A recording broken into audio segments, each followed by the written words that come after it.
कबीरदास जी के खास दोहे। काल फिरे सिर ऊपरे, काल फिरे सिर ऊपरे, हाथों धरी कमान, कहें कबीर गहु नाम को, छोड़ सकल अभिमान। अर्थात मृत्यु आपके सिर पर तीर कमान लिए मंडरा रही है। कबीर कहते हैं भगवान के नाम को पकड़ लो और सारे अभिमान को छोड़ दो। इस दोहे में कबीर हमें मृत्यु की अनिवार्यता की याद दिलाते हैं।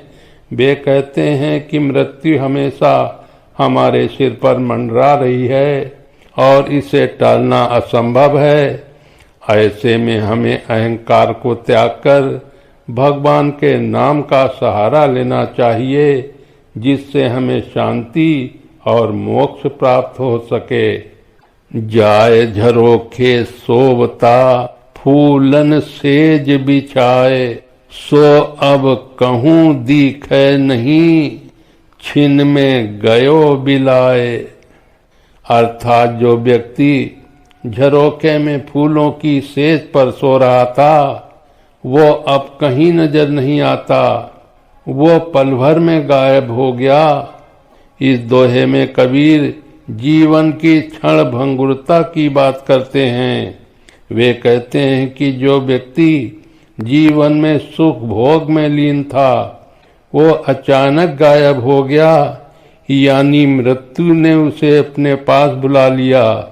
वो संसार की अस्थिरता और मृत्यु के अनिवार्य सत्य की ओर इशारा करता है।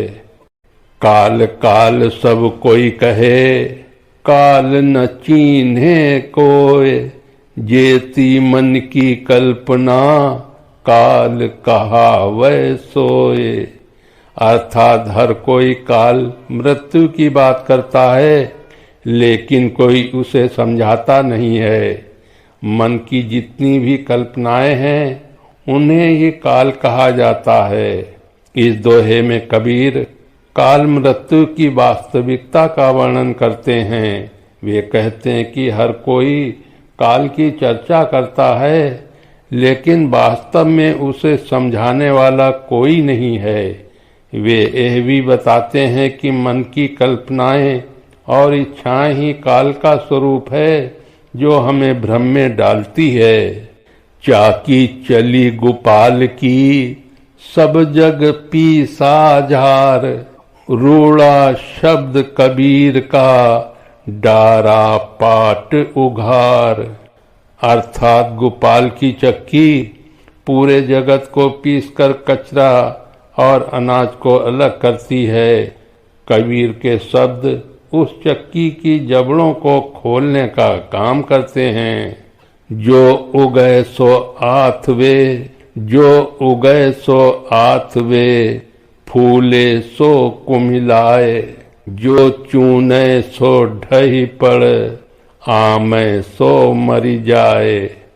अर्थात जो कुछ उगता है वो खिलने के बाद मुरझा जाता है, जो कुछ पकता है वो अंततः गिर जाता है, जो कुछ जन्म लेता है वो अंततः मर जाता है। इस दोहे में कबीर जीवन के अटल सत्य की बात करते हैं। वे कहते हैं कि इस संसार में जो भी जन्म लेता है वो अंततः मुरझा जाता है, गिर जाता है और मर जाता है। ये जीवन के नश्वर और अस्थायी होने का प्रतीक है और हमें इस सत्य को स्वीकार करना चाहिए। मैं अकेला वो दो जना, मेरी नाही कोय, जो जम आगे उबरो, तो जरा बैरी होए। अर्थात मैं अकेला हूँ, लेकिन वो दोनों यम और जरा साथ हैं, मेरे साथ कोई नहीं है। अगर मैं यमराज मृत्यु से बच निकलूं तो बुढ़ापा मेरा शत्रु बन जाएगा। इस दोहे में कबीर जीवन और मृत्यु के संघर्ष का वर्णन करते हैं। वे कहते हैं कि जीवन में व्यक्ति अकेला है, लेकिन उसके सामने मृत्यु और बुढ़ापा जैसे दो शत्रु खड़े हैं। अगर व्यक्ति किसी तरह मृत्यु से बच भी जाए तो बुढ़ापा उसका पीछा नहीं छोड़ता। ये दोहा जीवन के संघर्ष और उसकी नश्वरता को दर्शाता है। काल पाए जग उपजो, काल पाए जग उपजो, काल पाए सब जाए, काल पाए सब बिन सिंह, काल काल कहे खाए। अर्थात इस संसार में हर चीज समय के साथ उत्पन्न होती है और समय के साथ सब कुछ चला जाता है। समय के साथ सब कुछ नष्ट हो जाता है और समय सब कुछ निगल जाता है। इस दोहे में कबीर समय की अजय शक्ति का वर्णन करते हैं। वे कहते हैं कि इस संसार में हर चीज समय के साथ उत्पन्न होती है और समय के साथ ही नष्ट हो जाती है। समय ही सब कुछ खा जाता है और यह सत्य है कि कोई भी समय के प्रभाव से बच नहीं सकता।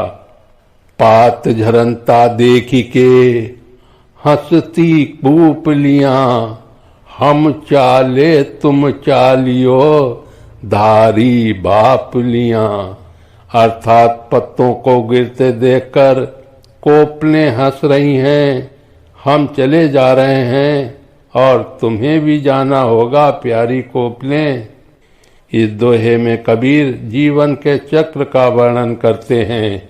वे कहते हैं कि जब पुराने पत्ते गिरते हैं तो नई कोपलें उनके स्थान पर आती हैं और हंसती हैं, लेकिन उन्हें भी एक दिन गिरना है। ये जीवन के चक्र का प्रतीक है, जहाँ पुरानी पीढ़ी जाती है और नई पीढ़ी उसका स्थान लेती है। मेरे प्यारे साथियों, आज कबीरदास जी के दोहे अर्थ सहित यहीं पर समाप्त करता हूँ।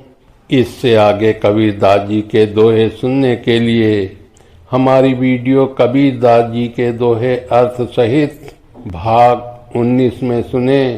जय श्री कृष्णा। राधे राधे।